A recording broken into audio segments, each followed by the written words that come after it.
ने 2000 करोड़ की योजनाओं का किया शिलान्यास। पीएम आवास योजना के लाभार्थियों को सौंपी घर की चाबी। बेंगलुरु में बोइंग इंडिया के टेक्नोलॉजी सेंटर का शुभारंभ। पीएम मोदी ने किया टेक्नोलॉजी सेंटर का शुभारंभ।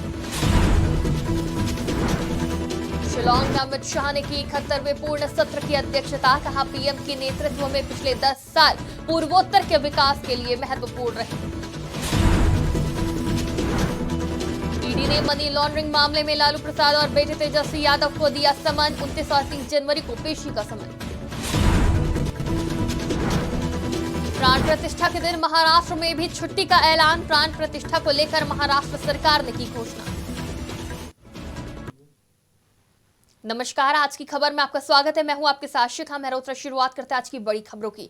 प्रधानमंत्री नरेंद्र मोदी महाराष्ट्र के सोलापुर पहुंचे, जहां उन्होंने 2000 करोड़ रुपए की योजनाओं का शिलान्यास किया। इस दौरान पीएम मोदी ने जनसभा को भी संबोधित किया और सोलापुर में पीएम आवास योजना के लाभार्थियों को घर की चाबी भी सौंपी। इस दौरान पीएम मोदी भावुक हो गए और कहा कि मुझे खुशी है कि सोलापुर के हजारों गरीबों और मजदूर साथियों के लिए हमने जो संकल्प लिया था वो आज पूरा हो रहा है। पीएम आवास योजना के तहत बनी देश की सबसे बड़ी सोसाइटी का लोकार्पण हुआ।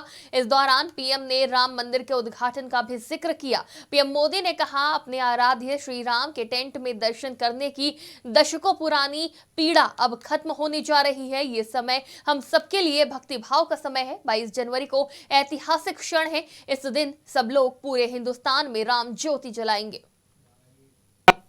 मुझे खुशी है कि सोलापुर के हजारों गरीबों के लिए, हजारों मजदूर साथियों के लिए हमने जो संकल्प लिया था वो आज पूरा हो रहा है। आज पीएम आवास योजना के तहत बनी देश की सबसे बड़ी सोसाइटी का लोकार्पण हुआ है और मैं जाकर के देख के आया। मुझे भी लगा कि काश मुझे भी बचपन में ऐसे घर में रहने का मौका मिला। ये चीजें देखता हूं, मन को इतना संतोष होता है। इन हजारों परिवारों के सपने जब साकार होते हैं तो उनके आशीर्वाद मेरी सबसे बड़ी पूंजी होते हैं। और जब मैं इस प्रोजेक्ट का शिलान्यास करने आया था, तब मैंने आपको गारंटी दी थी कि आपके घरों की चाबी देने भी मैं खुद आऊंगा। प्रधानमंत्री नरेंद्र मोदी ने बेंगलुरु के पास अमेरिकी विमान विनिर्माता बोइंग के नए वैश्विक इंजीनियरिंग एंड प्रौद्योगिकी केंद्र परिसर का उद्घाटन किया। अत्याधुनिक Boeing India engineering and technology centre परिसर करीब 1600 करोड़ रुपए की लागत से 43 एकड़ जमीन पर बना है। ये बोइंग का अमेरिका के बाहर अपनी तरह का सबसे बड़ा निवेश है। बता दें कि भारत में बोइंग का नया परिसर भारत में जीवंत स्टार्टअप, निजी और सरकारी इकोसिस्टम के साथ साझेदारी का आधार बनेगा और वैश्विक एरोस्पेस और रक्षा उद्योग के लिए अगली पीढ़ी के उत्पादों और सेवाओं को विकसित करने में मदद करेगा। ये make in India, make for the world, इस संकल्प को सशक्त करता है। ये कैंपस भारत के टैलेंट पर दुनिया के भरोसे को और अधिक मजबूत करता है। आज का ये दिन इस बात को भी सेलिब्रेट करता है कि एक दिन भारत इस फैसिलिटी में एयरक्राफ्ट ऑफ द फ्यूचर को भी डिजाइन करेगा।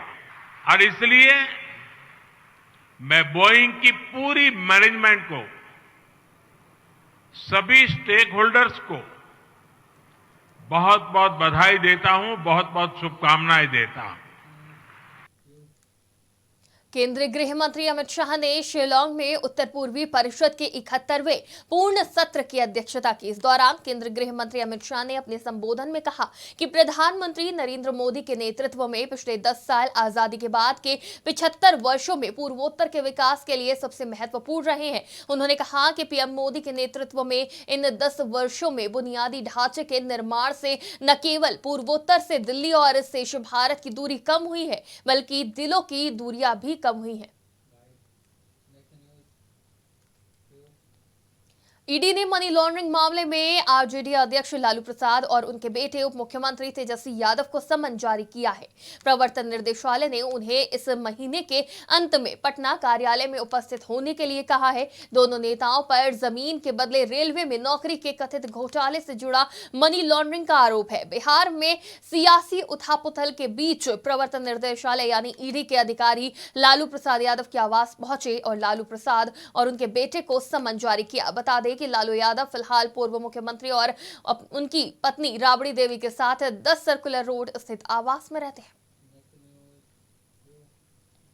अयोध्या में रामलला की प्राण प्रतिष्ठा के दिन महाराष्ट्र में भी 22 जनवरी को सार्वजनिक छुट्टी का ऐलान किया गया है। महाराष्ट्र की एकनाथ शिंदे की सरकार ने यह फैसला लिया है। इस फैसले के बाद बीजेपी नेता और महाराष्ट्र सरकार में मंत्री मंगल प्रभात लोढ़ा ने CM Eknath Shinde, deputy CM Devendra Fadnavis और अजीत पवार का आभार व्यक्त किया। साथ ही उन्होंने सोशल मीडिया पर अपनी एक पुरानी चिट्ठी शेयर की है, जिसमें उन्होंने 22 जनवरी को महाराष्ट्र में सार्वजनिक छुट्टी की मांग सीएम शिंदे से की थी। बता दें कि बीजेपी शासित राज्यों में प्राण प्रतिष्ठा के दिन छुट्टी का ऐलान किया गया है। महाराष्ट्र में बीजेपी शिंदे गुट की शिवसेना और अजीत पवार गुट की एनसीपी सरकार में शामिल है। आज की बड़ी खबरों में फिलहाल के लिए इतना ही। देश और दुनिया की तमाम खबरों के लिए देखते रहिए आज की खबर।